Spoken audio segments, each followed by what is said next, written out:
Do.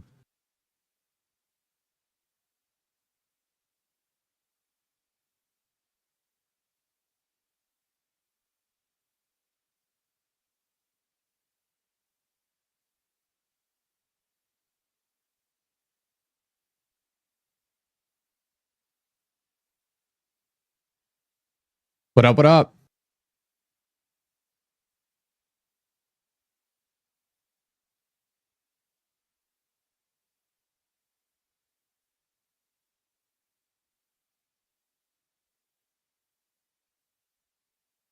Tracy Taylor, good to see you.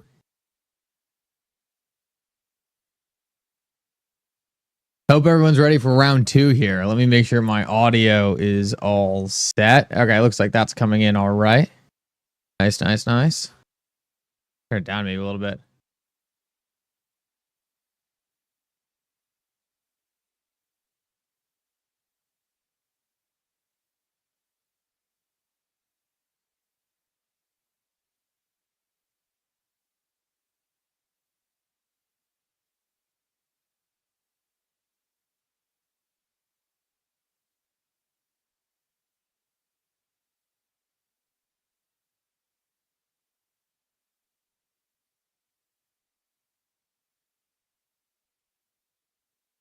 Roger, good to see you. Guys, make sure to smash the like button. I think something's wrong with the just stream going out right now.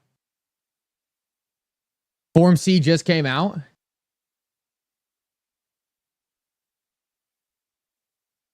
Of course it did.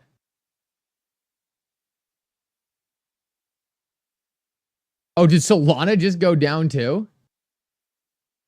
Okay, SEC filed Form C and Solana is down. What is going on?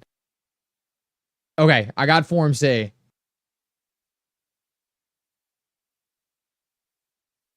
Okay, so we have Form C and Solana. It looks like Solana is... What is happening with Solana right now? Is Solana down again?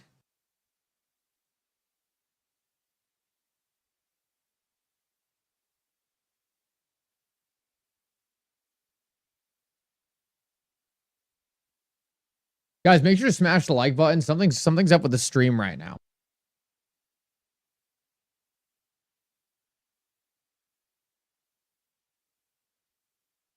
Oh, the price isn't down. What's up with... Okay, I don't know what's up with that yet. Timing's impeccable. Yeah.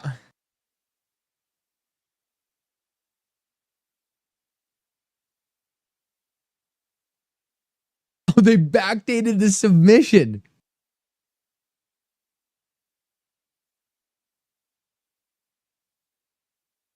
They actually backdated the submission. They backdated the submission to October 16th.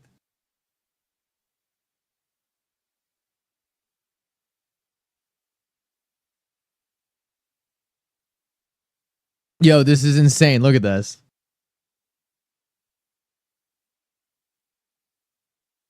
They put 16th on the filing, but it was filed on the 17th. That's insanity. I don't know if I've ever seen something like that. It's actually shocking behavior. Wow. Okay. Harbinger, good to see you. Guys, make sure if you're getting here early, you smash that like button.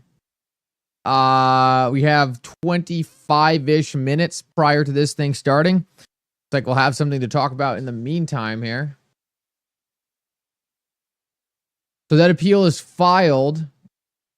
I haven't got... Let me get into the actual document to see what they're appealing.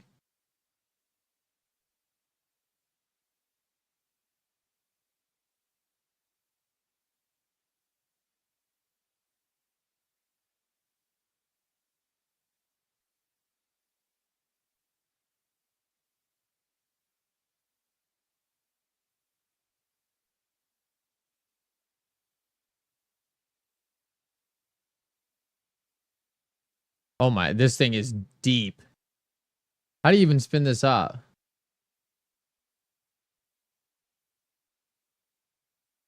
Wow, this thing is massive. Look at this.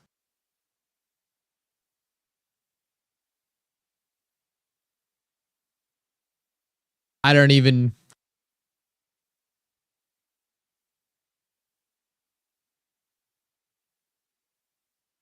know what any of this is, to be honest with you guys.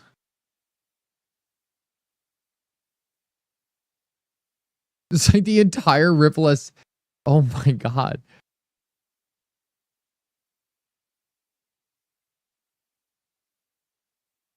Is this the original filing?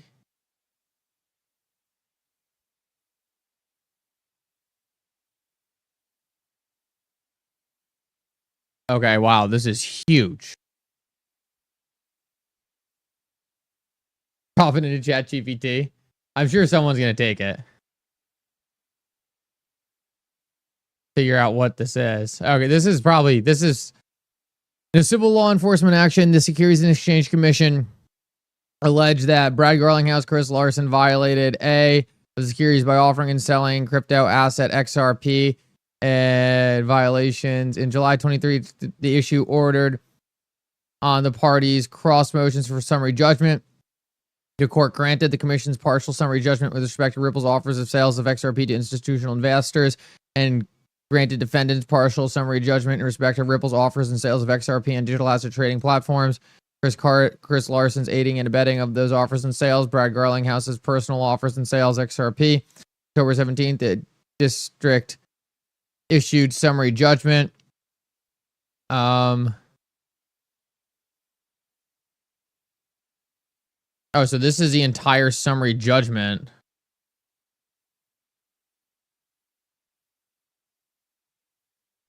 Okay, that's what that is. Yeah, I'm not gonna lie, guys. I don't really know what I'm looking at.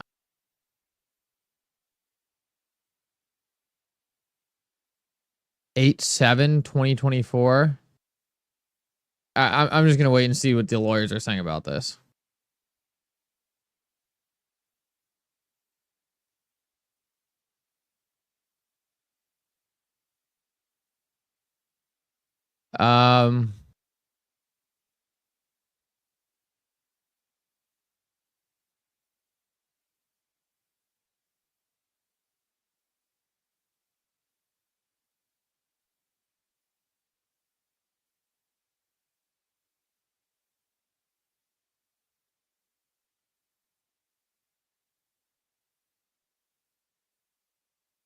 So they're just both appealing what they lost on.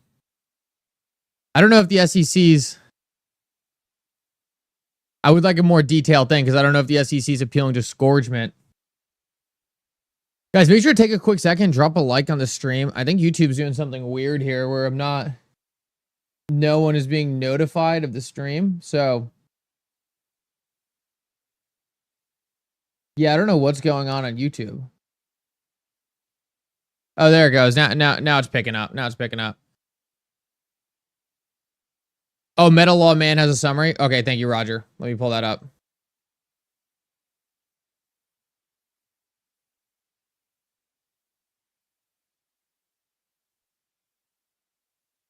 Okay.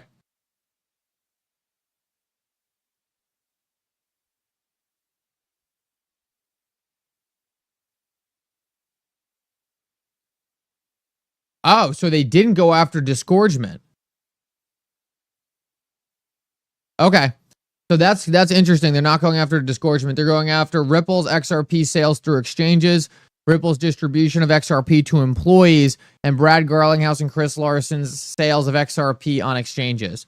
So it's literally just the exchange thing. Interesting.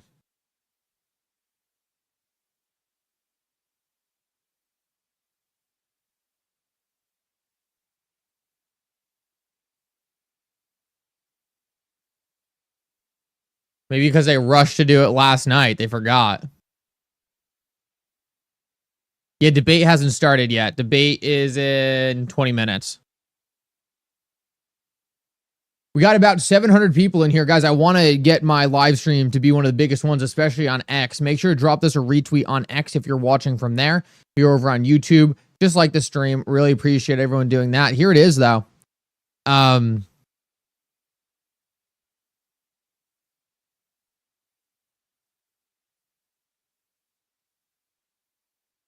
So guys, they didn't go after XRP itself being a security. That's another big thing. They didn't say anything about XRP being the security. That's another nice thing to see that they didn't throw in here.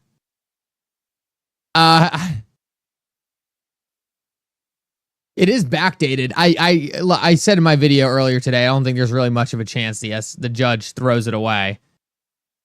But it is. Look at this. I mean, this is just egregious. This is the SEC literally saying that it was filed on October 16th, but the entry is October 17th. So they literally just backdated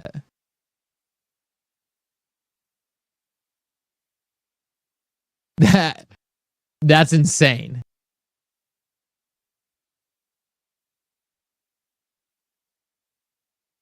So that means we were right on the date. That absolutely means we were right on the date. That's one of the biggest things. Everyone was like, we're absolutely right on the date. That's why the SEC is backdating it.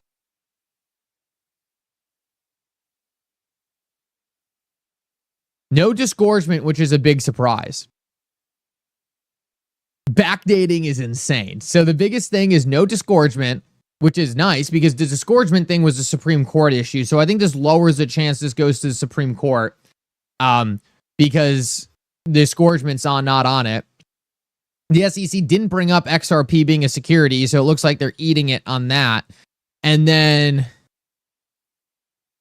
the last thing is the backdating. So those are the big three surprises so far. Everything else was pretty par for the course.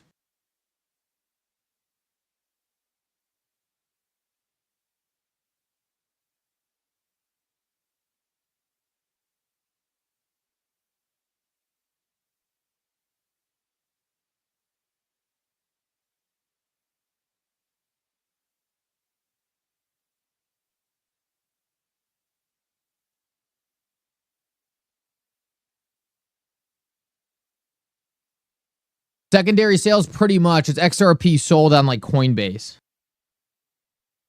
It's really not a big deal. I thought they were going to try to say XRP is a security.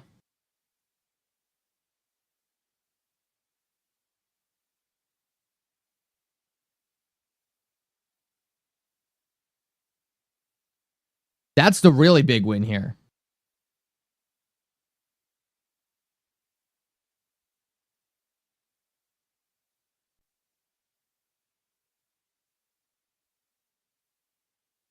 XRP is not a security for all those people saying they could contest that. They didn't. Yeah, they didn't contest that.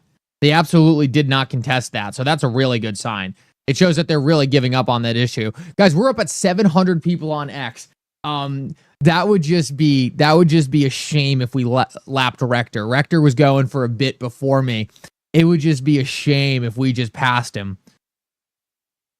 Not saying I want to, but he had a big head start on me and we're catching him fast. So you guys know what to do. Smash the like button. Let's run this thing up. Also, I'll probably break 60K subscribers on this stream. So a little special. Is Ripple selling to exchanges? You will, like Chris Larson and Brad Garlinghouse, if they ever want to sell XRP, they sell on an exchange.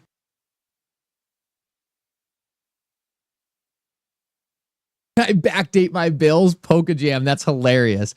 Yeah, I wish we could all just backdate, right?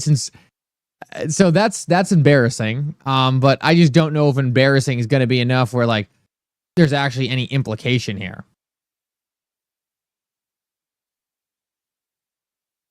Disgorgement not being on it is big, though. Disgorgement not being on it is big because that was like that big Second Circuit issue. Like that was like, oh, this could go to the Supreme Court level problem. So the fact that disgorgement's not on it is actually a really good sign. This is actually better than I thought. It's actually better than I thought because a lot of the key issues are being left off it. Guys, I don't know if you saw this earlier either. This is also some pretty big news. There's a lot of stuff happening right now. Turns out Ripple was minting close to 20% of the USDC in existence, which is insane. That number is insane. So that means not most, but like a large portion of USDC volume is actually just Ripple minting.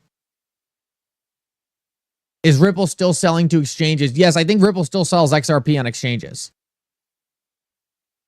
The judge said it was perfectly fine. The judge absolutely said that was perfectly fine.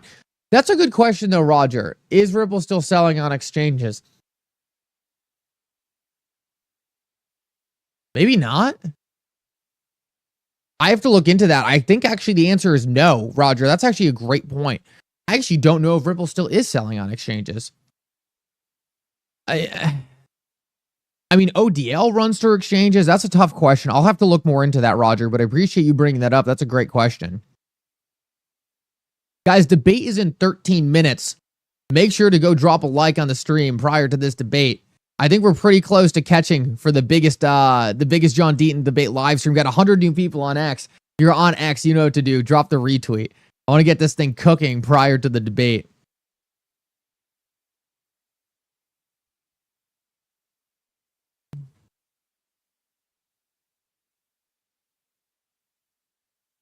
Oh, messy. That's hilarious.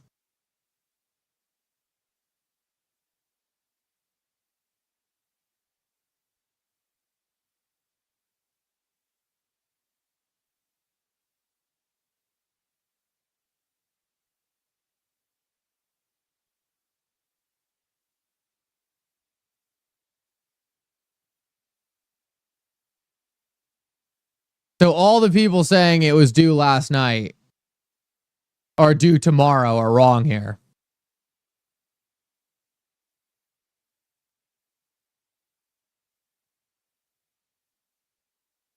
So Eleanor Tarrant just came out with a tweet. We'll cover that. The SEC has filed its Form C dealing with issues they plan to seek to appeal. Ripple's programmatic sales of XRP on digital asset trading platforms. Brad Garlinghouse and Chris Larson. Ripple's distribution of XRP to employees. They are not appealing disgorgement. They're not appealing the fine. They're not appealing XRP itself being a security. So those are the big wins here. Don't get me wrong either. Those are some pretty big wins to not have those.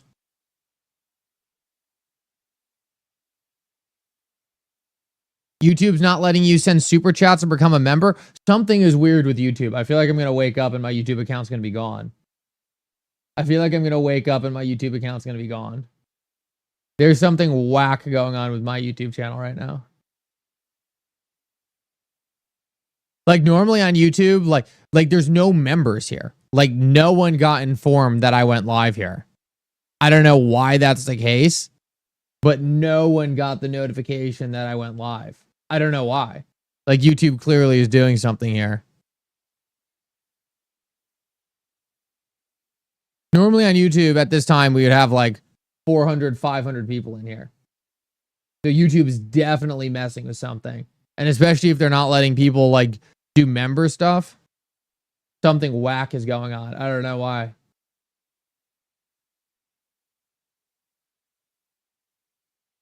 All right, punch back at YouTube. Drop a like on the stream.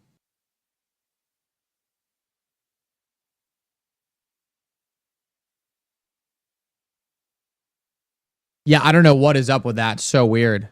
You stopped being informed 2 weeks ago? Yeah, I'm like quasi shadow banned. I need to put in like some kind of lawsuit to YouTube.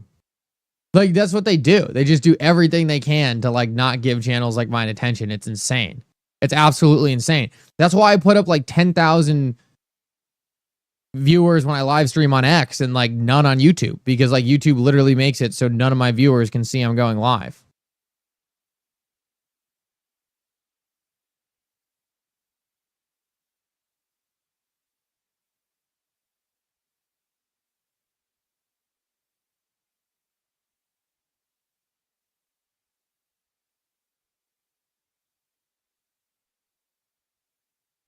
So they're not appealing anything retail related. Well, sort of, because the sales on institutional or the sales on exchanges is sort of retail related, but they can't go after XRP itself. They're not going after XRP, the token. Looks like they've given up on that, which that's a pretty big win. Don't get me wrong. That is a pretty big win.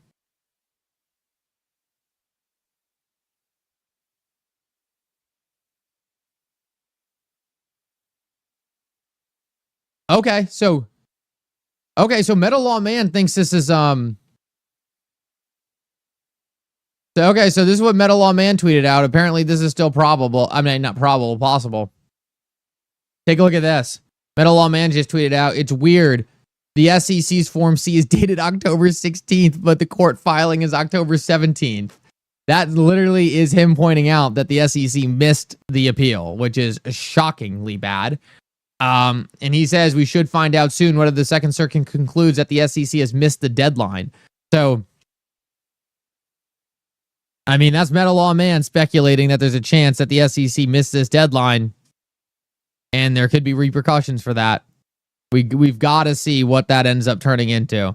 We've got to see what that ends up turning into because, I mean, Metal Law Man is a great attorney.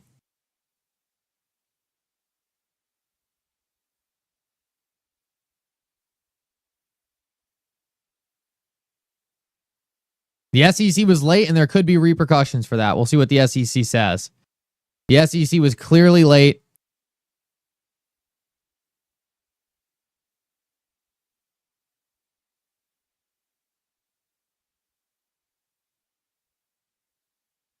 The SEC was clearly late, and the court could crack down on them.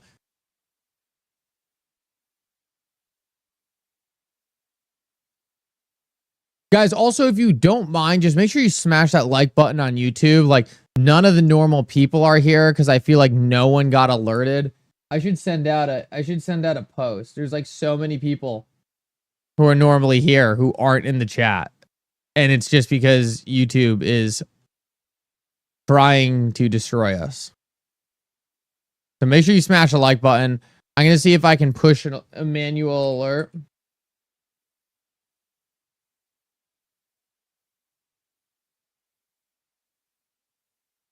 Crazy though. Why do I have to fight to get my shit seen on YouTube?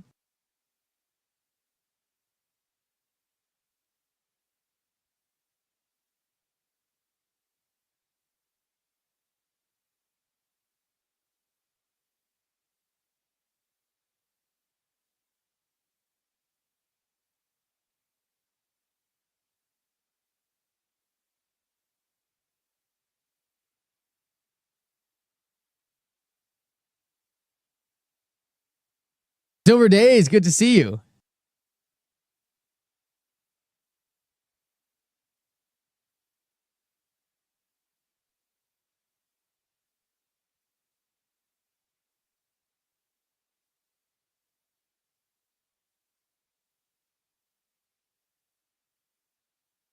Yeah, YouTube did something whack here. I don't know what is going on, but YouTube is clearly messing with me.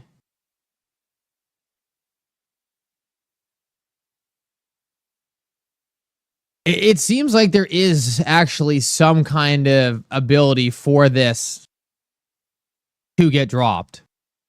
I don't think it's probable, but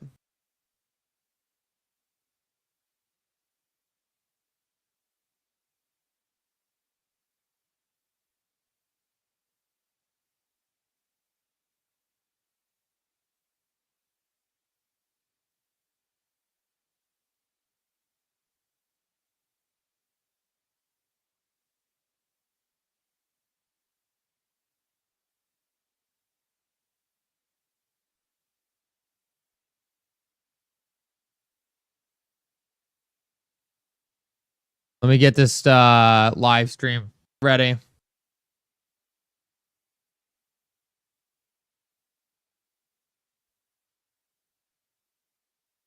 Four minutes. All right, let's get ready for the big smackdown. We might have to deal with the SEC, but at least we can watch John Deaton just absolutely smoke Elizabeth Warren. You know what's cool, though? There are a ton of new people in the chat right now. So YouTube might have not shown anyone the fact that I was live for whatever reason, but we got a lot of new people, which is cool. Next XRP ETF might be BlackRock. That would be great if BlackRock stepped in and filed one.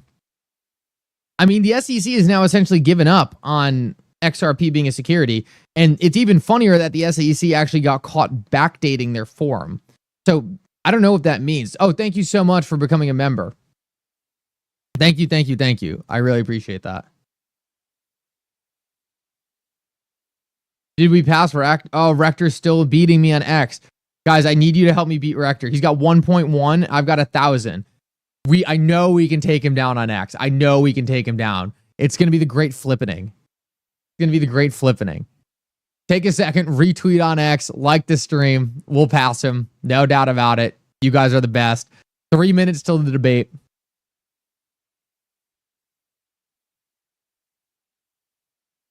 Yeah, they said it was a security.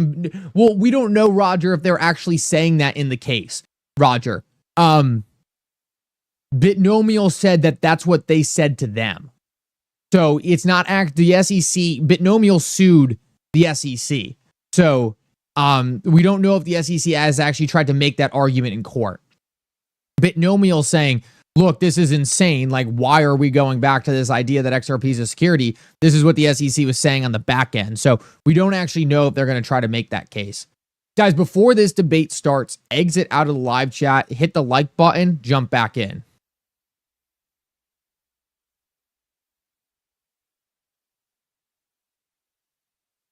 Taylor, good to see you. Yeah, Taylor, from my understanding, it was Bitnomial, right? It was Bitnomial that filed. So Bitnomial was saying, hey, this is what the SEC was telling us. This is insane. It's hilarious that they're going after Brad and Chris again. It's absolutely hilarious they're going after Brad and Chris again. They're never going to win that. They're never going to win any of this, but...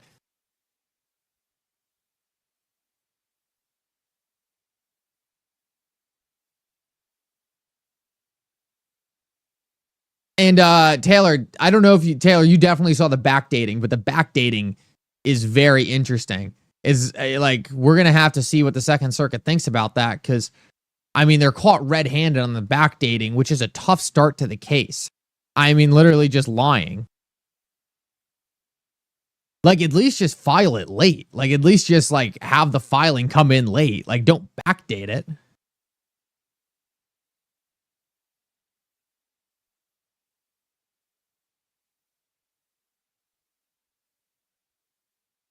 Oh, Gary Gens. Oh, that account was hilarious last night.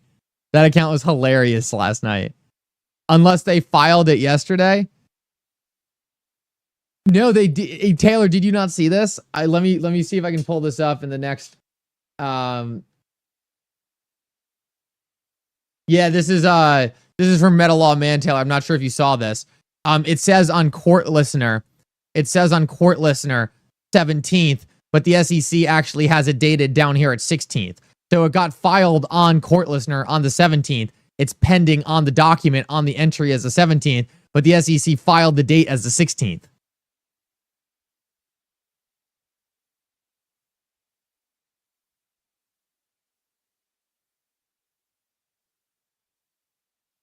Would you say, but why would the spokesperson say they were working on it this morning?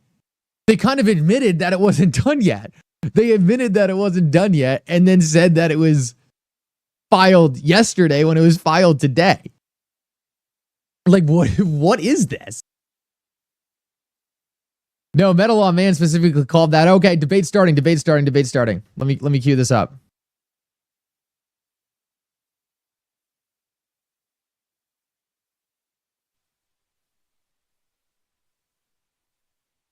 All right, here we go. Debate time.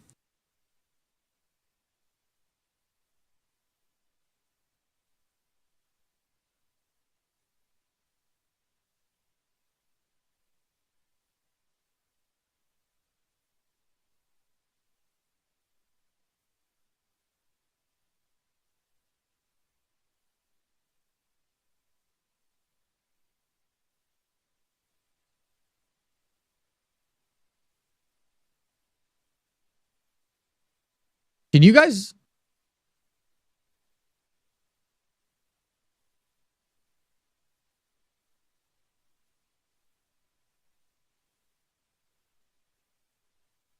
What the heck?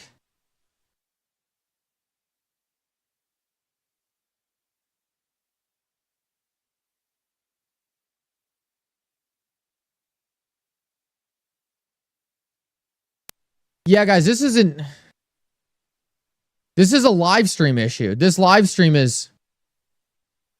doesn't have audio. Wait, I need a new live stream. What the heck? Yo, someone pitched me a new live stream with audio.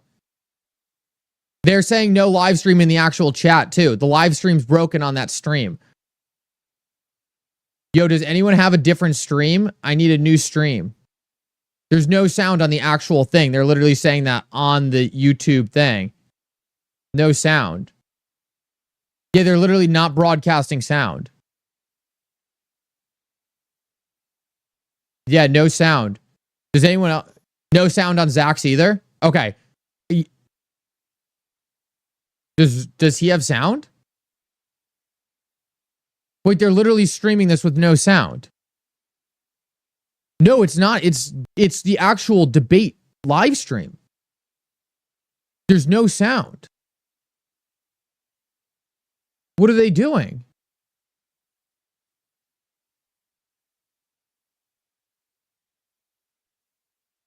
They just, the account just tweeted out they're working on the issue. The account just tweeted out we're working on, they literally are messing up. Hold on, I just got to go with this unless there's another. No, there's no, they're literally, the account for the live stream just said there's no sound. What do you mean you're working on the issue? The fix is in.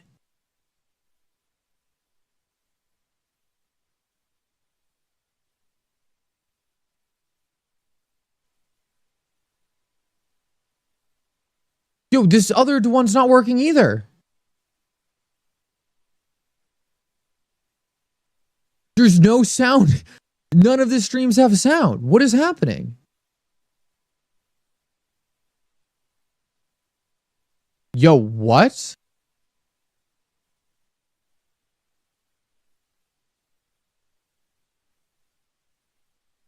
Does no one have it? I don't, guys, I think like literally they don't have sound on.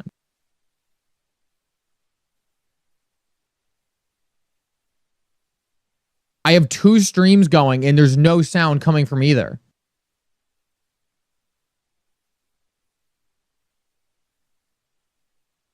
Subtitles are good for now. I don't want you guys to have to read subtitles. C-SPAN, no sound either. Zach got it working. What stream is Zach on?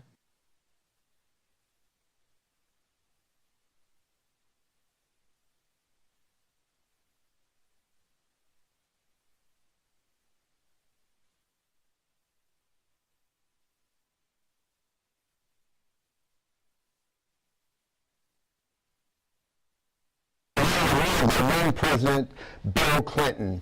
And listen, it's coming. Took the rec center from the poor kids, it hit home because I live. They messed this up bad. To 400 to 500 are estimated from Iran, from Hezbollah, from Russia, and China. It's a national security crisis. But you also, it's a humanitarian crisis. No one can identify with these migrants more than me. I come from extreme poverty. I know what it's like to want a better life. But here's the issue for Senator Warren. Sorry about that, guys. She blames it on Donald Trump. Senator, I got news for you. You had a vote. Donald Trump did not, and you voted no. And now Senator Warren is saying, oh, I'll look at another immigration reform bill. Vice President Harris said she will bring back the same exact bill, and Senator Warren still won't vote for it because she's not here enough to know the damage it's doing to this state. Coming back to you, Senator Warren, a quick follow-up. I just want to note that a recent Suffolk University and Boston Globe poll showed that more than a fifth of likely voters here in Massachusetts do blame Congress for the state's emergency shelter system being put under strain. They also say they blame Congress for now the state being on track to spend more than $1 billion this fiscal year.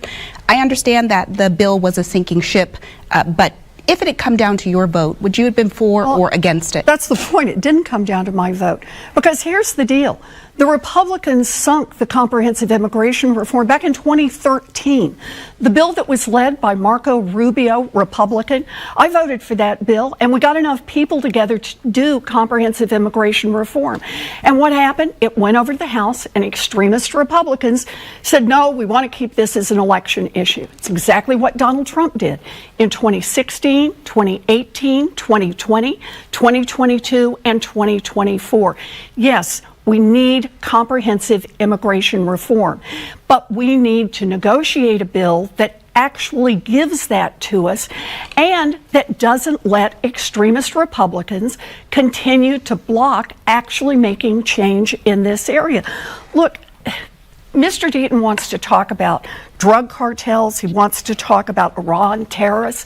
But what he doesn't want to talk about is one way that we could actually help cabin that sum, and that is to put rules in place on crypto that are actually used by the drug traffickers, the terrorists, and Iran. Senator, all of the bad guys. Mr. Deaton, I hope I get the same amount of time. Listen, you know, to the voters out there, Senator Warren in the last two debates is talking about 2013 and Marco Rubio, and she voted for some bill a decade ago. Senator, the voters need a senator today. They don't need a senator reminiscing about some vote that didn't actually happen and get passed in 2013. So listen, the bottom line for everybody out there is Senator Warren has the same exact position as Donald Trump. Do nothing. And here's what I want the voters to know, that the bill was not perfect. I can assure you that. I'd like to see more. I want to see legal immigration expanded more and then have a zero tolerance for illegal immigration. But Senator Warren is so extreme, she objects to President Biden placing a $2,500 per cap per day. She doesn't want that. She supports open borders because she doesn't know our airports, our train stations, our ERs, our urgent cares, everything's being maxed and stressed out. And Senator Warren's not here enough to know that. She should answer the question now. If Vice President Harris said she's going to bring back the same exact bill, Senator, will you vote for it? Look, if it's the same exact bill, then I'll certainly take a hard look at it, especially if it's not already dead.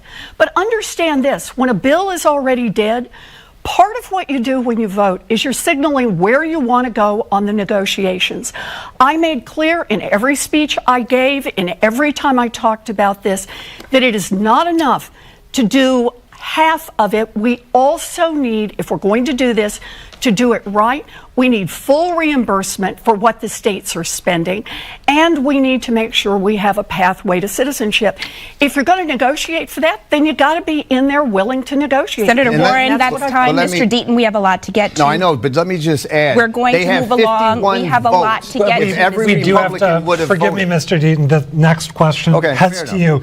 You suggested, this is something you want to talk about, I know, from the last debate. In the last debate with Senator Warren, you suggested that the aid that the United States has provided in connection with the war in Ukraine, nearly $200 billion, would have been better spent on domestic priorities. But if we had gone that route, wouldn't it have guaranteed that Russia would have taken over Ukraine? And wouldn't it have put a number of countries in Eastern Europe, many of which are our allies, at grave risk moving forward? To the voters out there, Ukraine war is the single biggest issue in this election, period. One mistake and we're at World War III. Listen, I was in the Marine Corps for 7 years. I taught generals and admirals at the Naval War College. And as a military trained officer, I can't tell you what our plan is in Ukraine because I don't think we have a plan. One day they tell us no American-made missile will land in Russia. The next week they tell us that might happen. Vladimir Putin says if it does happen, then it's war and nuclear options are on the table. This is frightening. We spent $200 billion and it's a stalemate at best. And many people believe that Russia is winning, and you can see it on Zelensky's face when he's here begging for more money. Look, my vote will have to be earned like any other vote. And of course, I favor democracy, but we got to know what the plan is. And to the warmongers in Washington saying Ukraine's going to win is a plan, that's not a plan. That's a hope. That's a wish. $200 billion, we would have had universal pre-K for the country for 10 years and $50 billion left off. We could have spent Medicaid money and expanded Medicaid in the states that didn't adopt it, giving millions of more people health insurance for 20 years. Okay, you know, it's been 30 years since Tupac said it, but I'm going to say it now. They got money for war, but can't feed the poor. Senator Warren, you have 90 seconds. So keep in mind that what Mr. Deaton has already said is that he would not fund Ukraine. Look, I sit on the Senate Armed Services Committee. I have been to Ukraine. I have met more than once with President Zelensky. The Ukrainians are fighting the frontline war for democracy.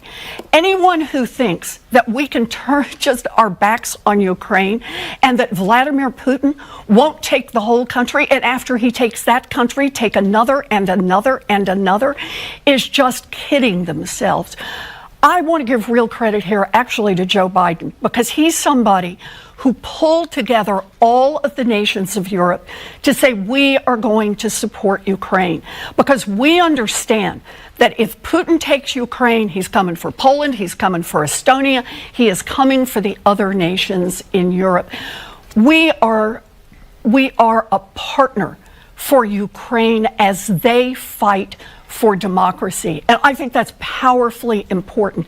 You know, this is the question we have to ask ourselves is, why are these handful of Republicans who've turned their backs on Ukraine? And the answer is because Donald Trump is still angry with Ukraine, because Ukraine wouldn't help him try to dig up dirt on Joe Biden back when Donald Trump was president. Remember that originally the Republicans were all in for Ukraine, and then this extremist group broke off and said, no, no, no, Donald Trump doesn't like it, so they want to turn their backs on a nation that's an ally. We have to leave it there with you at the moment, but Mr. Deaton, just to be clear, if you were elected to the Senate, would you be a no vote on any future considerations of aid for Ukraine? No, I didn't say that. I said my vote has to be earned. Her vote is taken for granted. I want to know what the plan is, just so the American people know this. In the first month of the invasion, Vladimir Putin was willing to back out, go back to Russia, as long as Zelensky agreed that Ukraine would not enter NATO. Why was that deal turned down? Why was it turned down? Now, I don't have the briefings that Senator Warren's getting, but I want to know what the plan is. All I'm saying is the American people deserve to know what the plan is. And just coming back every 6 months and giving billions and billions of billions of dollars when people can't pay their rent. I just want to know the plan, and no one is articulating the plan. The American people deserve transparency. For 50 plus years, it wasn't in America's vital interest for Ukraine to be in NATO. Why is it so important today? I want that answer. Maybe the senator can share with us why it is so vital in America's interest that we need that Ukraine needs to be a member of NATO. 30 seconds for the last word on this. So let's be clear. Mr. Deaton has already been quoted in the press saying that he will not support funding for Ukraine. That's not true. Well, that's what the press has said. Well, but find it now. He says he wants to know the plan, then we'll make the plan clear. And that is, we are going to push back and fight back against Vladimir Putin's invasion of a neighbor. This is a violation of international law. And if Mr. Deaton wants to be an appeaser, then he can take that label. But we stand up and fight back for the boundaries that exist, and we do not support Vladimir Putin taking over Ukraine. We have to move on to the next question. We're going to move on to a different topic, and one that's of local importance here in Western Massachusetts. A long talked about issue here is east-west or west-east rail, expanded passenger rail service between Boston and the western part of the state. Some people say this would provide not just transportation options, but also could unlock jobs and housing opportunities as well. Senator, I'll start with you first for the next 90 seconds. If you're reelected, what will you do to help make this a reality? So I am all in on East-West Rail. I think it will fundamentally transform not just the economy in Western Mass, but for every part of Massachusetts.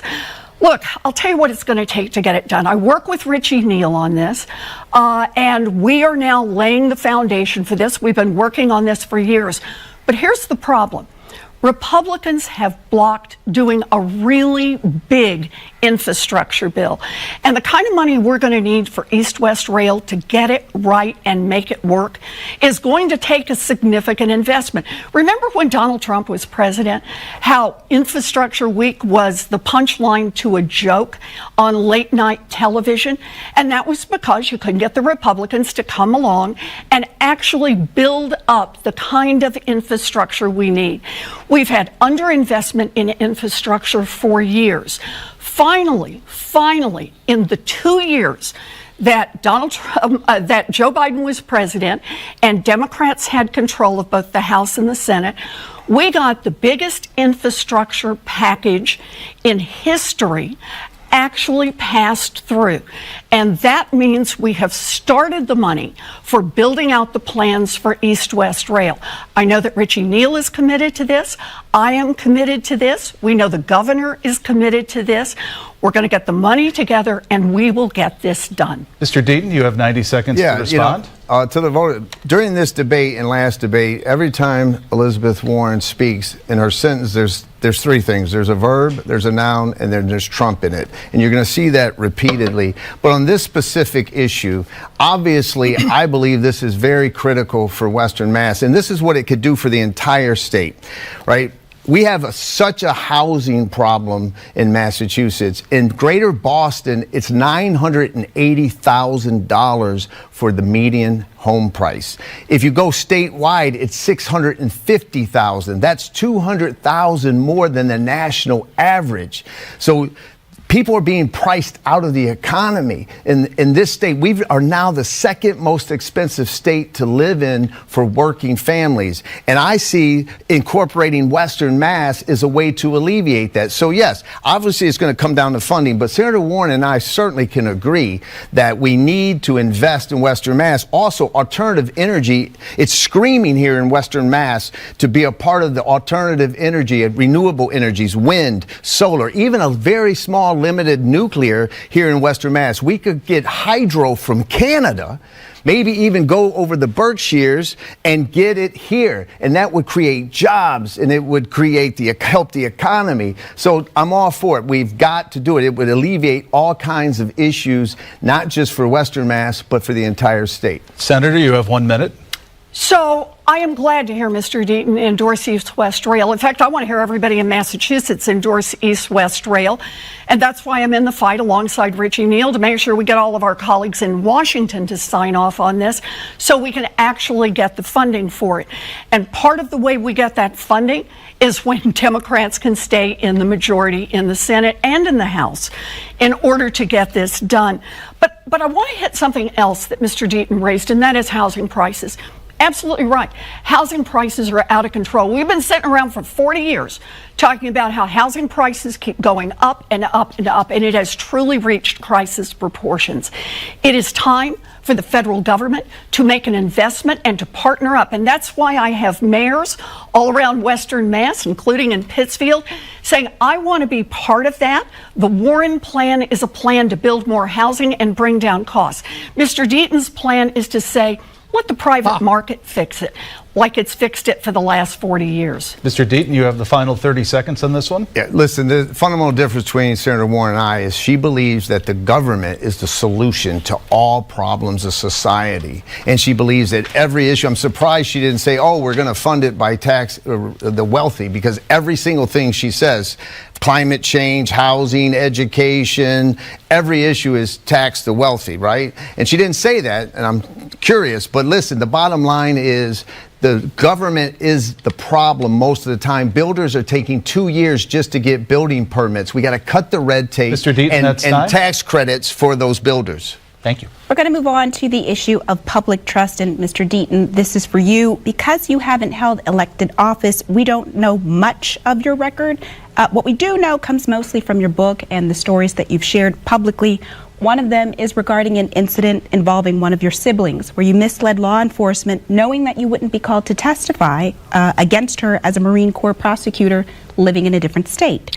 In your book, you said, quote, "Although I lied to the cops, I wasn't under oath and I would never testify against my sister for something she didn't do." My question is, what should the public make of your willingness to break rules and in this specific case, lie to law enforcement? Why should people trust you? Well, listen, I would encourage all those voters to read my book, and they would learn that I come from extreme poverty, a single mother on welfare and food stamps, living in one of the single worst dangerous neighborhoods in America. My mother was stabbed when I was 6 in front of me. For 2 years, I was raped by a predator in the neighborhood. At 17, my best friend died in my arms from a drive-by shooting. And the first day of high school, I had a gun shoved in my mouth. So I was a high school dropout. And I got lucky. A principal of a tiny Catholic high school gave me a chance, and quite frankly, saved my life.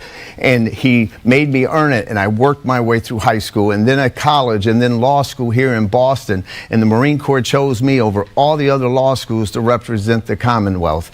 And for 27 years of active duty, and for 22 years, I've been representing working families. Senator Warren represents bankers. I represent plumbers, going against the biggest corporations in the world. And I've done it for cancer victims.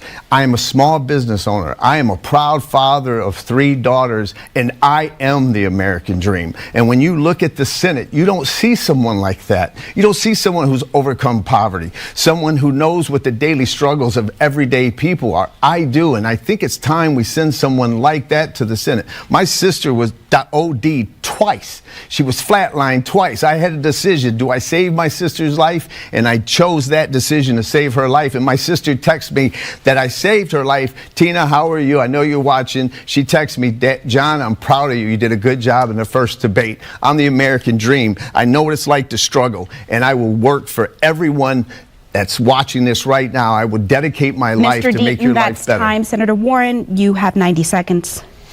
I think this is a question of trust, and I'm glad you asked that question. You know, when John Deaton was arrested for assault at a kids' football game, the arresting officer came up and John Deaton told him to back off because he, John Deaton, knew all the judges. And when the officer decided that he was going to go ahead, put him in the car, take him downtown and book him, John Deaton told the officer that he makes so much money that he paid more in taxes every year than the police officer earned in his annual salary. I think there's a fundamental question here about who you can trust. And I think you can't trust someone like John Deaton with power. I appreciate that John Deaton grew up in a really poor family and under really difficult circumstances. And I have some sense of what it's like to listen to your mother cry because she can't pay the bills and worried you're going to lose your housing. But the question is, what do you take away from that? For me, I'll tell you exactly what I take away from it. I've spent my whole life fighting for working families. John Deaton, I think we know the story. He takes care of himself first. Take a look at his tax returns. Worth what? Tens of millions of dollars, maybe $100 million. And he couldn't find more than $56 to give to charity across 2 years. There really is a question of who you trust to fight for your family or to fight for themselves. People of Massachusetts know me. They know I'm fighting for them. Mr. Deaton, I want to give you a chance to respond, but I also want to remind you the question is, why should the public trust you?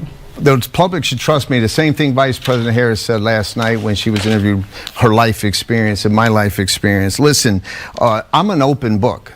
I wrote a book and I explained all the problems, and I'm not going to get into that. I will tell you this, that the police just endorsed me after reading my book that Senator Warren referenced. I went before them and were questioned, and they agreed with me because the police had an arrest incentive program where they were arresting people based on the number of arrests. You were getting time off and you were getting money, and I sued them and I stopped that, and that practice ended. But here's the thing, Senator Warren, instead of looking at my life and saying, wow, That's a good example of someone who came from dirt poverty, who was raped as a child for 2 years, who saw his mother crawl on the ground and thought he was going to lose her at 6 years old, and watched my mother beaten over and over again. You would think she would say, you know what, that's good, but she's back to demonizing everyone. And Senator, let me tell you this. I've made mistakes in my life and I've owned them, but I've never claimed to be someone or something I'm not. Mr. Can you Deaton, say that's the time. same? Senator Can you Warren say the same? Gets the final 30 seconds here. So let's be clear here. This arrest at a kid's football game, when he told the police officer just how much he thought the police officer was worth, is not something that happened back in John Deaton's youth. It happened just not too long ago, living in Rhode Island. And what he did after he did this with the police arrested him and prosecuted him. He turned around and sued the police, and he lost that lawsuit. That's the part John Deaton doesn't.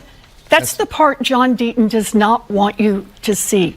He is not someone we can trust. Senator Warren, that's time. I have to. And we're going to move on. I need to We're going address to move that. on. Give me 10 seconds. 10 seconds. That is what Senator Warren said is not true. It's not true. Is that what the case is still Mr. Deaton, pending. that's enough. Mr. Deaton, we need to move on. We have a lot to get to. I understand where you're coming from, but we have to go to the next question, which is for Senator Warren.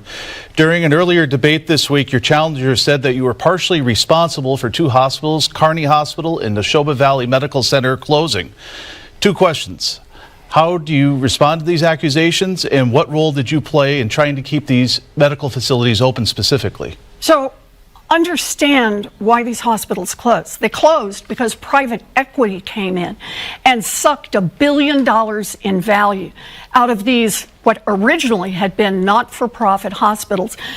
Think about how our nurses, what they could have done if that $1 billion had been reinvested in those hospitals. But they didn't. They took all of that out of the hospitals and basically used it to buy yachts and airplanes. Look, I am fighting to make sure that private equity does not eat out more of our healthcare system. Mr. Deaton's complaint is that I don't think we ought to have one more giant company come in and buy up our hospitals. We need to get this profit motive out of our healthcare system. And it's true for our hospitals. It is true for our pharmacies. It is true for our doctors' practices. It is true for our nurses, people who are trying to provide care. And keep in mind, if we end up with Republican control of the United States Senate, these are people who have tried over and over and over to repeal the Affordable Care Act. Donald Trump says he's coming for it again. That will cost Massachusetts billions of dollars and result in more hospital closures here.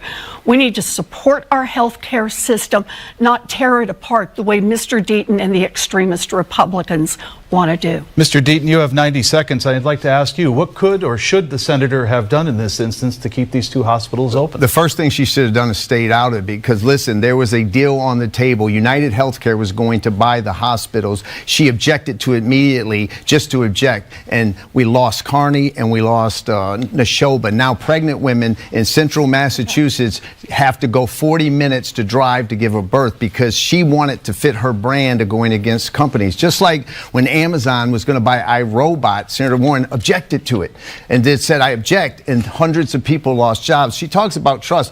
I hope that Senator Warren, she talks about trust, yet she's proven to be corrupt in Washington. Senator, are you going to address the fact that she sits on the banking committee and Gary Gensler, who she's supposed to oversee and keep responsible, hold him accountable, she gave him not only the questions, but the answers to what she was going to say. She said, here, I'm going to ask you these questions under oath, and I want you to give these answers, okay? And then he did it. And then Senator Warren gets on TV and says, don't take my word for it. Gary Gensler said it.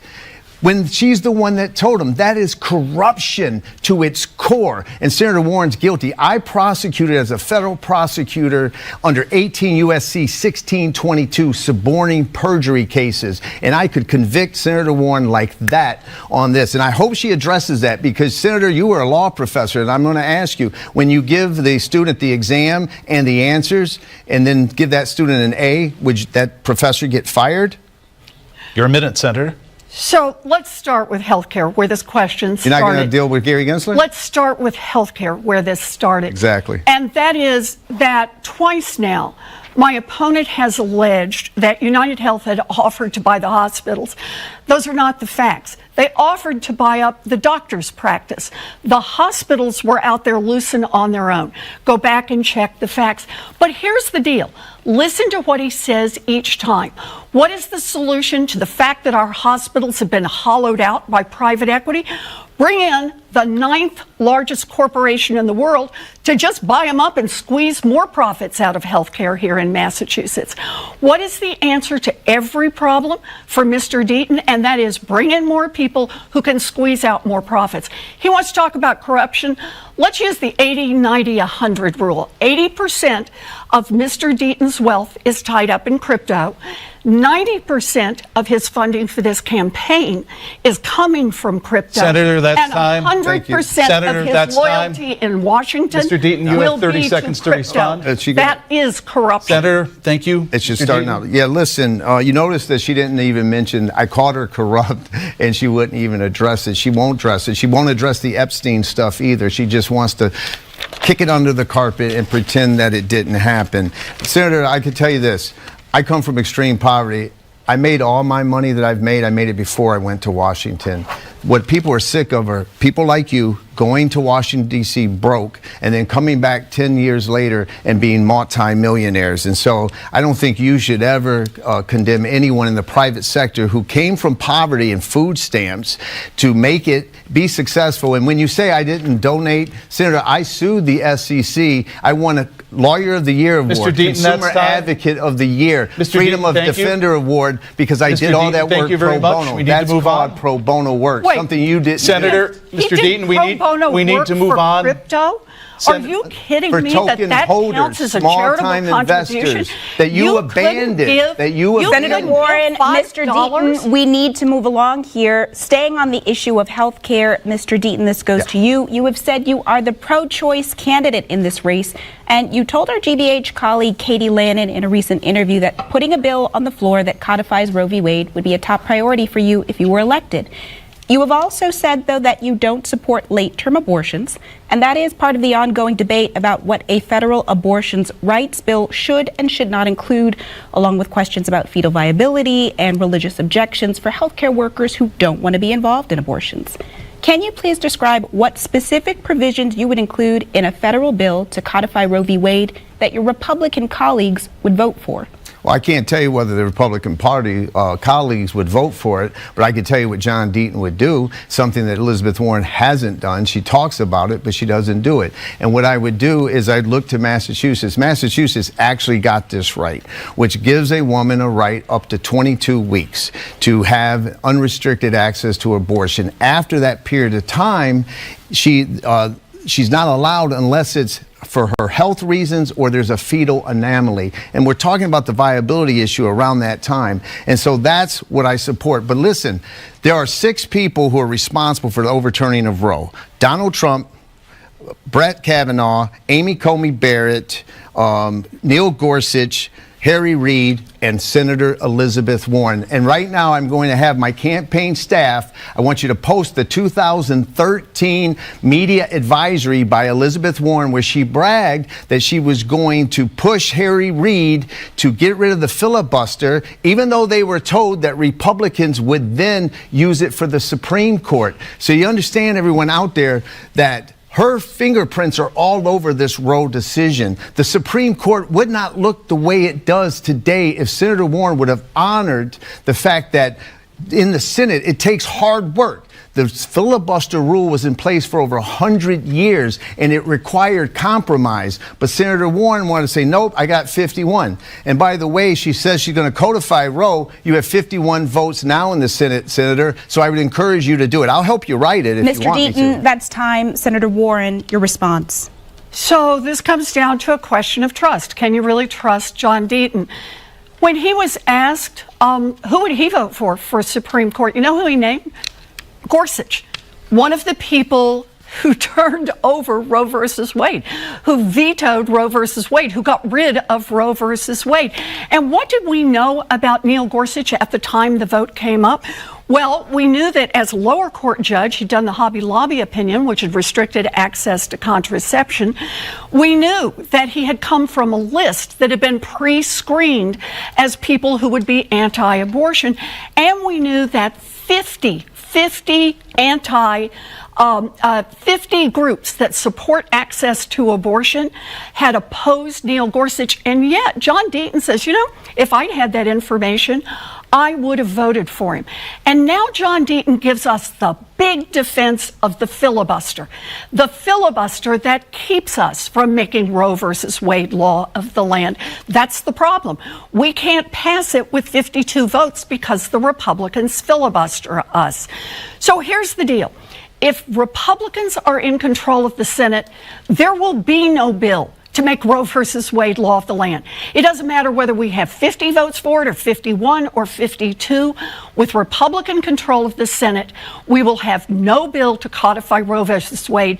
And that means when they're coming for us in Massachusetts, we have no defense. Senator, thank you. That's time. Right? I get 30 seconds, right, on this one, based on the format. Listen, on June 22nd, 1 minute, thank you. In June of 2022, that's when the Dobbs decision came down. Joe Biden was president. They had the House, the Democrats had the House, and they had the Senate. They could have codified it, but Senator Warren didn't do that. She didn't go to the floor and say, I demand that every United States senator take a stand right now. You want to know why? Because they wanted it. Just like Donald Trump wanted immigration as an issue, they wanted it as an election issue for the midterms. And they didn't want to upset maybe Joe Manchin in West Virginia. John Deaton doesn't, I believe in term limits, so I don't subscribe to sitting back trying to maneuver how we can have control this day or that day, or I don't care if there's a senator in West Virginia, a Republican or a Democrat. I don't care about them. I care about Massachusetts. And so John Deaton was in the Senate. As a Republican, I would have stood up and I would have demanded every United States senator take a stand now. That's what advocacy is, not what Senator Warren's talking about. So Mr. Deaton needs to recheck his facts. We have voted on Roe versus Wade. And I stood up and said we should vote on this. And the problem we have is because the Republicans filibustered it, we could not get to 60 votes. Yes, we put everyone on record, Democrats and Republicans, on where you are on Roe versus Wade. Mr. Deaton is just wrong. He just doesn't know what's happened here. But listen to him. When he defends the filibuster, what he's doing is saying, don't get anything done in the United States. Senator Warren, that's time. The filibuster. Mr. They had Deaton, the vote. That's time. We're moving on. We are going to stay with the court, though, for a moment. The two of you had radically different reactions to a pair of decisions that were handed down this past year. The Chevron doctrine was overturned by the court. It had granted broad authority to regulatory agencies for decades, and the court found that presidents have absolute criminal immunity when it comes to exercising their core powers. Senator Warren, I'd like to start with you and then go to Mr. Deaton. Why do you think these two rulings are so dangerous? Well, they're dangerous for two reasons. One is that we don't need a dictator in this country. We don't want a dictator. Shoot, we founded this country because we didn't want a king. And yet this extremist Supreme Court has said that Donald Trump can do whatever he wants to do, and as long as he's president, they're not going to interfere, and the law can't interfere. We have a central principle in the United States, and that is no one is above the law. The Chevron doctrine, a little bit down in the weeds here, but the basic notion is that our agencies need to be able to do their work. So, for example, the Environmental Protection Agency needs to be able to set clean air standards. The Department of Education needs to set standards to make sure that our special needs kids are getting the services and help that they need. That's true throughout government. Department of Transportation does landing slots. And yet, what the Chevron doctrine used to do is it said that the courts have to defer. Maybe Congress didn't write down that the parts per million on how much mercury can be in air has to be 0.0003. We left it up to the agency. And what this Supreme Court is doing is they're saying, no, we don't want those agencies to function. We want to grind government to a halt and put all of the power with judges. We can't run our country that way. It will hurt us all. Mr. Deaton, you cheered Chevron's reversal, and you said, I believe, that the reaction to the immunity ruling was premature, that we should wait and see how things played out. Can you elaborate on that? Yeah, listen, remember when I noticed the agency that Senator Warren didn't bring up was the Securities Exchange Commission. Earlier, I just said that I literally looked her in the face and respectfully said that she's corrupt, right? And this proves it. She had Gary Gensler, who oversees the Securities Exchange Commission, the chairman. She's supposed to hold him accountable. So what she did is, because she had a specific agenda in mind, she said, and this is proven by FOIA request, that here are my questions I'm going to ask you to an upcoming hearing under oath, and here's what I want you to say. And then she asked those exact questions, and he gave those exact answers, and they're not truthful. Then Senator Warren goes on CNBC and other stations and says, hey, don't take my word for it. Take the word of the regulator, the expert, who's Gary Gensler, who taught at MIT. They were her words. She told him what to say. And Chevron ended that. It ended the regulatory capture from senators that are like Senator Warren, who don't care about the truth, but only care about a specific agenda. I said, as a special assistant United States attorney in the District of Arizona, I prosecuted people under the suborning perjury statutes when you encourage someone to not tell the truth in an official proceeding. She is absolutely guilty of that. And it may seem harsh for me to say it, but it's the truth. And she didn't even respond to it. Maybe now she'll explain to America why that's not corruption. Senator Warren, you got a minute, and then we go back to you, Mr. Deaton, for a minute. So Mr. Deaton is just spinning this whole fantasy story.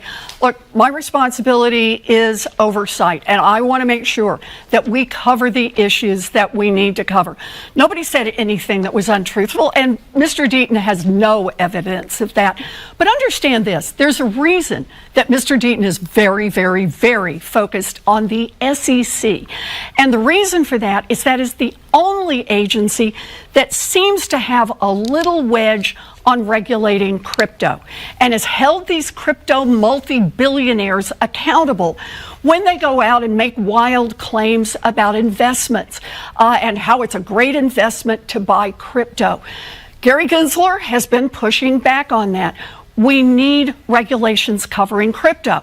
But when we've got the guy who follows the 80, 90, 100 rule, 80% of his value in crypto, 90% of his funding from crypto, and 100% of his loyalty to crypto, it means that we're not going to have somebody who's going to support the SEC in trying to do their job. Senator Warren, we have to leave your remarks there. Mr. Deaton, one more minute. Yes, listen, I sued the United States government because they hurt small-time investors.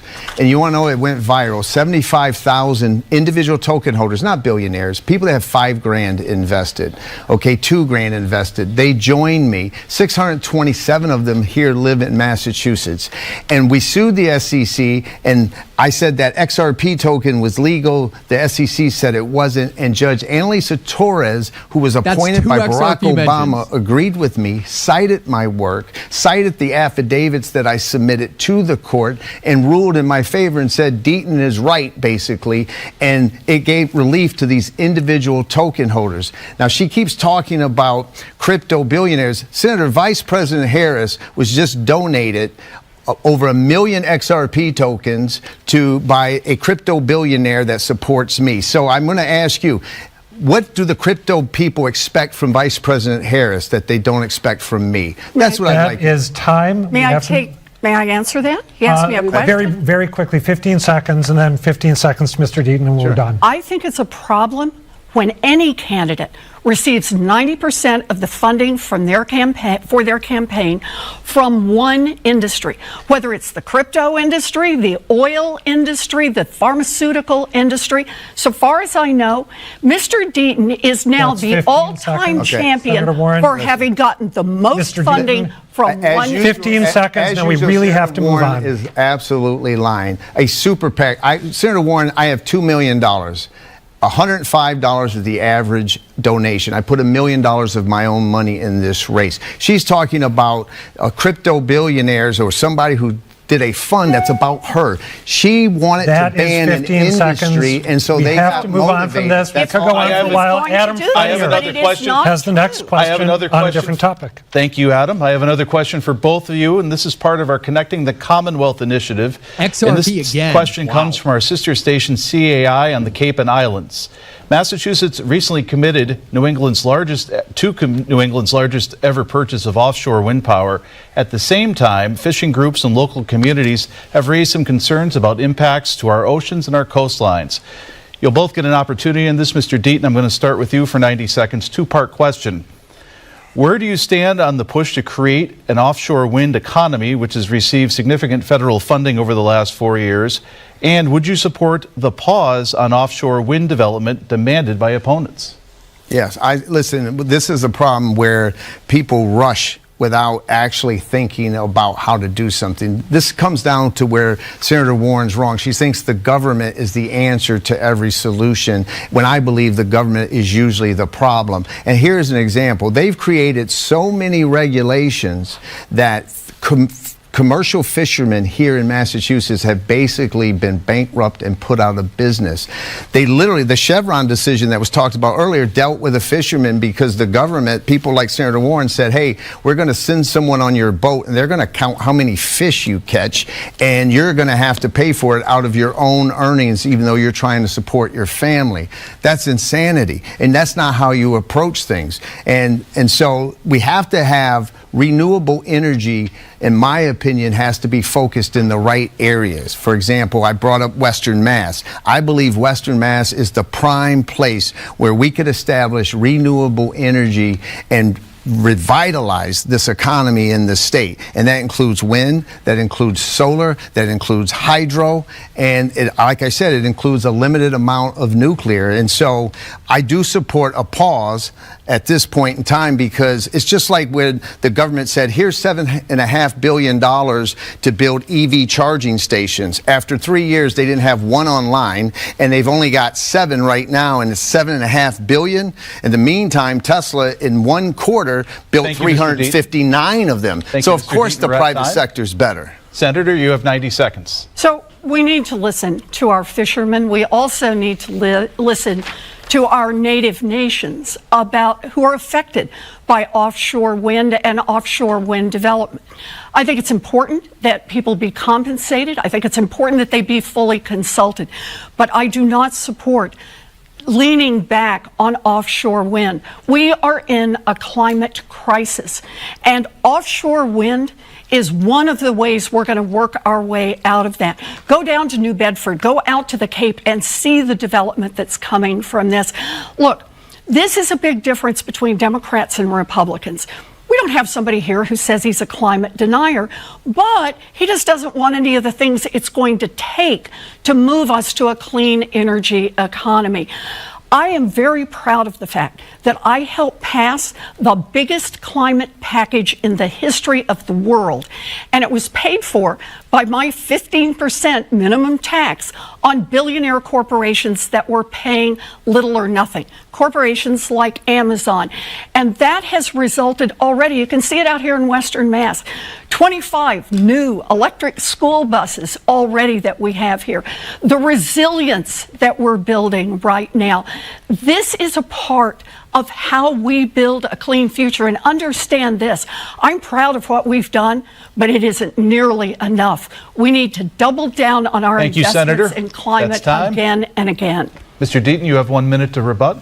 Listen, Senator Warren does nothing but engage in class warfare. You notice that she keeps talking about billionaires. For example, she supported 87,000 IRS agents, and what was her answer? It's for the billionaires. Well, let's talk about something she doesn't like to, which are facts. There's 735 billionaires living in America. They have a cumulative wealth of $4.5 trillion. So, Senator Warren, instead of just taxing them more, let's just take all their money for a second for this conversation. That $4.5 trillion that we take from them, you know what we could do with it? We could pay our interest alone for 4 years on the national debt. Not a dollar goes to education. Not a dollar goes to the climate change. Not a dollar goes to immigration reform. Not a dollar goes to anything. It just goes to interest. And so her slogan of tax the rich on everything is that's just a slogan. And by the way, the 87,000 IRS agents, if it was for the billionaires, we'd only need 735 of them, and they could be assigned to each billionaire all year long. Thank you, Mr. Deaton. That's time. Senator, you have the final minute. So understand this. The IRS agents he's talking about are the people who are hired to do enforcement against tax cheats who make more than $400,000 a year. And it is an incredibly successful program. In fact, for every dollar invested, we're getting somewhere between $6 and $10 back in revenues from people who just don't even follow the current law because they know under the Republican regime that the IRS doesn't have the manpower to come after them. Look, John Deaton stands here and tells you who he is. He wants to defend the billionaires, and that makes sense. It's the billionaires who are funding his campaign. It's not 90% of the money that is moving this campaign forward comes from the crypto industry. And the crypto billionaires are going to expect a big return on their investment if John Deaton can take this Senate seat. Thank you, Senator. We have a little bit more to get in before we run out of time tonight. Question for both of you involving political ambition. Senator Warren, if Kamala Harris is successful in her presidential run, would you consider serving in her administration? And if she is not, would you consider running for president again yourself in 2028? No and no. I am asking the people of Massachusetts to elect me for a 6-year term, and it's the 6-year term here in Massachusetts that I want to serve. And the reason for that is because I have work that I'm doing for the people of Massachusetts, and this is my opportunity to get more of it done. You know, I got the endorsement from the Berkshire Eagle. Thank you very much. I sit on the Senate Armed Services Committee, and we lost our own Jake Gallagher. And I am working hard to hold the Department of Defense accountable for these ospreys so that other young people don't lose their lives. I've gotten $500 million into our local military installations, mostly in western and central Massachusetts. I brought home more than $20 billion, and it has touched every single community here in western Massachusetts. We've gotten broadband. We've been able to support Soldier On for homeless vets up in Pittsfield, to support the Latino Business Development Group right here in Springfield that supports these young, getting started businesses. I've also been in the fight for climate, which is so important here.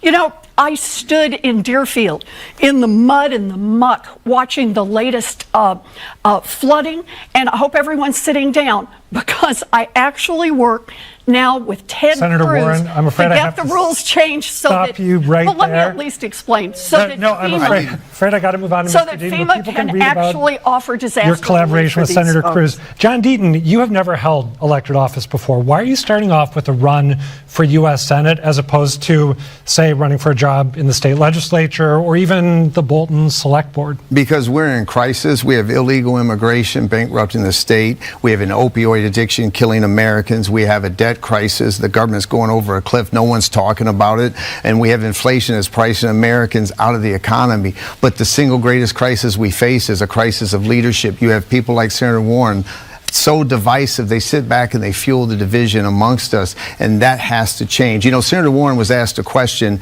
about why is Trump so popular? Why is this race close? You know what she said? She threw her hands up in disgust and said, I just don't get it. I think it's your job, Senator, to get it, because 74 million Americans aren't racist and xenophobes. These are good people who think the country's headed in the wrong direction. And I realize, because I don't support President Trump, that maybe I'm the right messenger for these elites to get them to understand. So here you go. First, every member of Congress, take a look in the mirror, because you're part of the problem. And maybe people are tired of foreign wars. Maybe they're tired of working 50 hours a week and can't pay their bills, or being shocked at the grocery store when they get their energy bill, or that their parks are becoming crime scenes. Or maybe they feel betrayed, Senator, that they watch billions of dollars be spent on migrants who just got here, but We can't save Neshoba. We can't save Kearney. We don't have any for wildfires, and we don't have any for hurricane victims. Maybe they're in disbelief that in today's America, it seems far better to be an illegal migrant than a homeowner in North Carolina who's been here all your life. Senator Maybe Warren, now you get it, Senator. 30 seconds to rebut.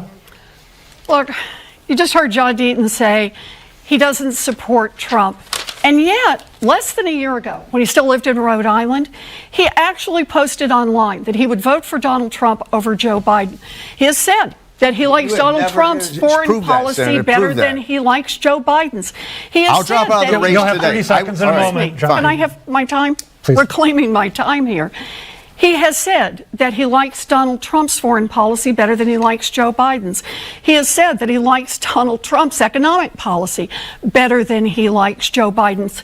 And what is he now wants to come in front of the people of Massachusetts and just tell a different story. Okay, 30 seconds to you, Mr. Deaton, to rebut, then we'll move on. Senator Warren just looked you all in the face and lied through her teeth, just like she lied about her heritage, just like how she lied how she got into Harvard. She just now lied to you.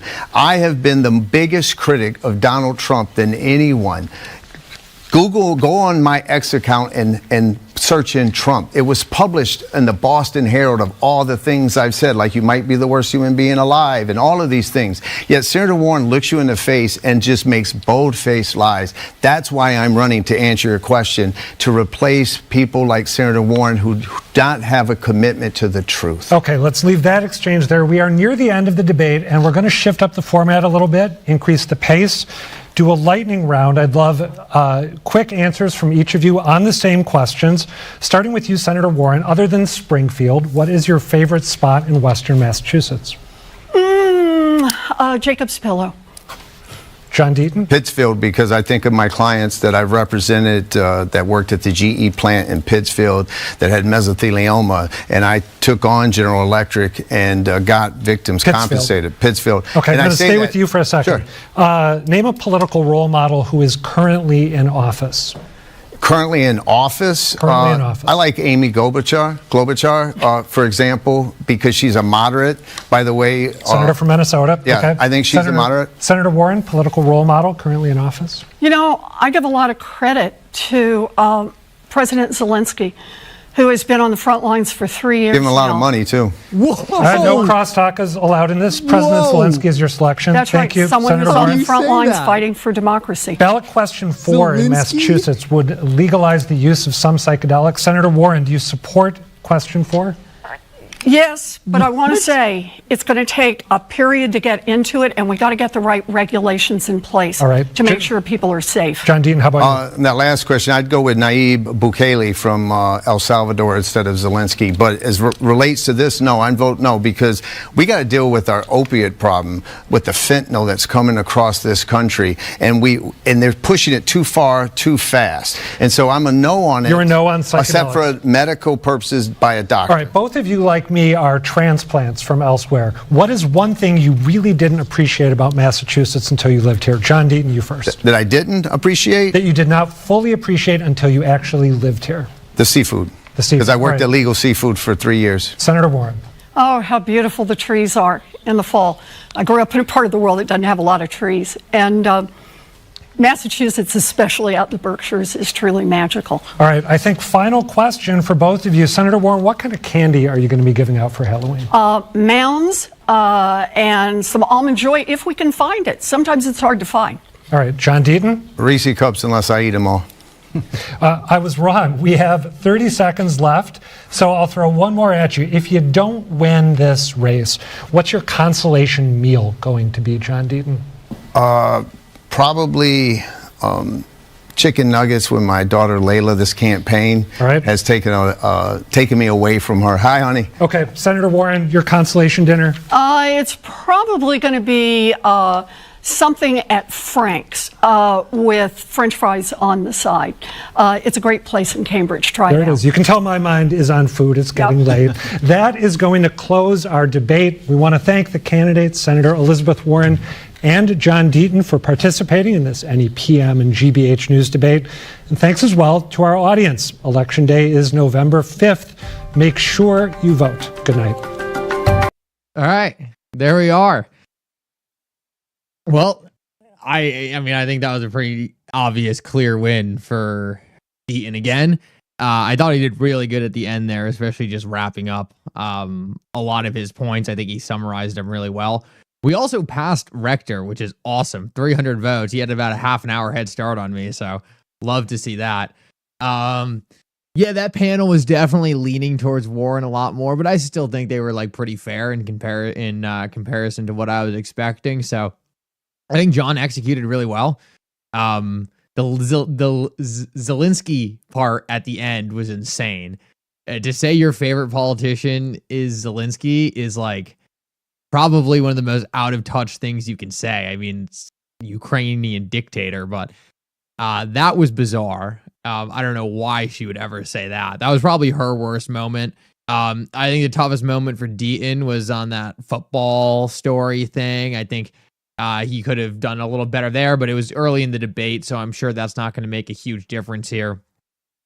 I think the most important thing is like people are either, Stuart Alderati tweeted, I think the most important thing here is people are either going to see the blatant corruption and be so unhappy with where Massachusetts is that they're going to request a change, or they're just going to keep voting themselves through the status quo. So I don't know what that looks like, but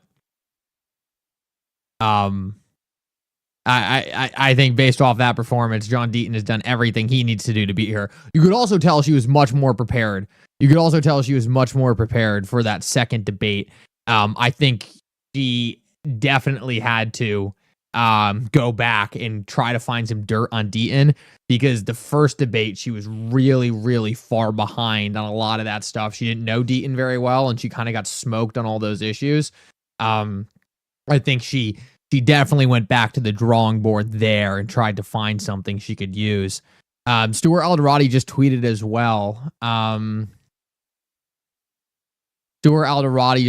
well. He said, no surprises here. Once again, it made it clear the court's ruling that XRP is not a security is not being appealed.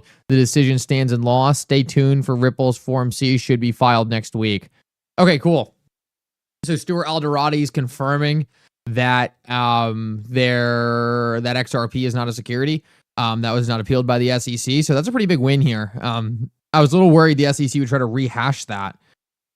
They clearly decided not to, which is a very good sign.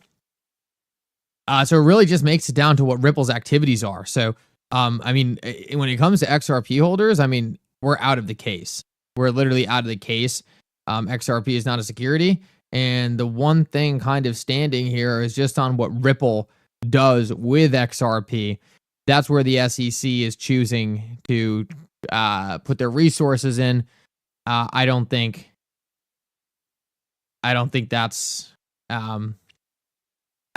big of an issue as if they were trying to go over after XRP again. I wanted to find this Solana thing again. I can't seem to find it on my phone. There's something happening with Solana earlier. Solana is down. DEX volume sliding from 2 billion to 1.6 billion. Oh. Yeah, it's not like actually down. It just means the price is okay. That was more of a FUD article than anything else. Sense. XRP out of the case? Absolutely. Yep. Did you look at Hogan's tweet? Let me take a look. I saw Hogan blasting off a couple tweets during the debate. Let me see what Hogan said. Hogan says, I've never been so excited to get Form C since I was in high school in math. What is not being appealed is that XRP is not a security. What is being appealed is Ripple's sales of XRP on exchanges and the use of XRP to as a kind of payment, and the use of XRP as a kind of payment. Oh, for like the employees and executives.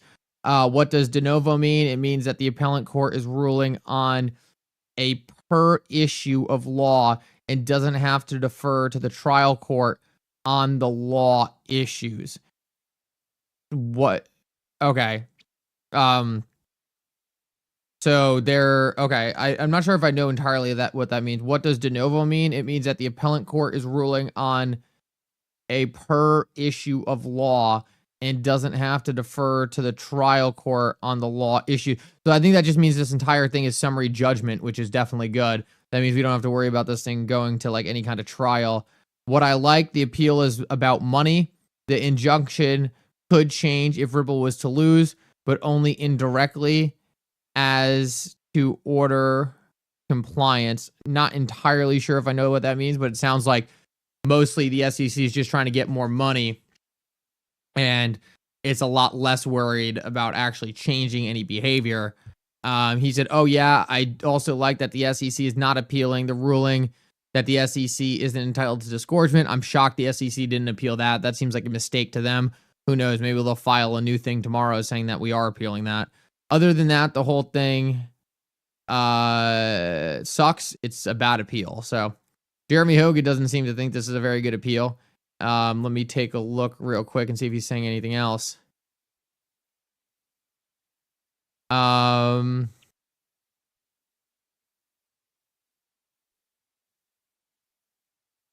So Jeremy Hogan says XRP can never be a stock like IBM.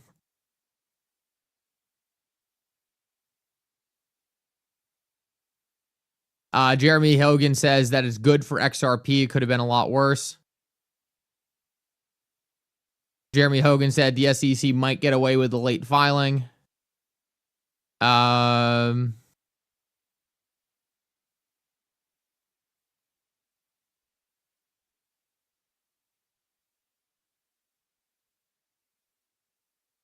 In terms of it being late, he said, I don't know. I thought the clerk might dismiss the appeal sui spontaneous since they were late, but apparently that's not how it works. I've never done a federal appeal before, so I don't know the nitty gritty. Okay, so he just doesn't know about this actually being dismissed for being late. He said it's only about money. Interesting. So Jeremy Hogan thinks it's all about money. He said, I would give Ripple 9 out of 10 odds, which are solid. Okay, I don't understand how odds work, but I'd say Ripple has a 90% chance of winning at least one issue and an 80% chance of winning both major issues. So he doesn't think the SEC really stands a chance here. Okay, that's all pretty positive news. Let me just check Metal Law Man here real quick. See if he's got anything. Nothing in particular yet on there. Trying to think of anything else. Sherry, we can check out Sherry. Sherry might have something interesting here. Check out Sherry.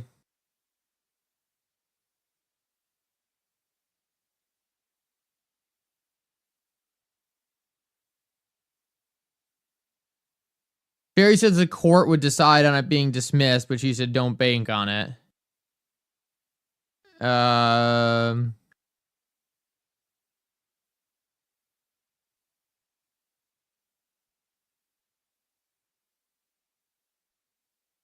Sherry also says that the SEC can't bring in any new evidence. So the evidence in this case is over, which is bad for the SEC because the evidence was bad to start. So the SEC doesn't have any new evidence. Okay. That seems to be everything. Guys, thank you so much for coming. Another great debate by John Deaton. I thought he killed it. Super proud of him. I should have a recap on the new decisions in the Ripple SEC case, maybe at some point tomorrow. I want to give all the lawyers some time to weigh in on this before we get into the nitty gritty and really take a look at what we're dealing with. But it seems like Jeremy Hogan's saying that this is a bad appeal. He thinks it's all about money. I think if it really is all about money, that thus increases the chance we could see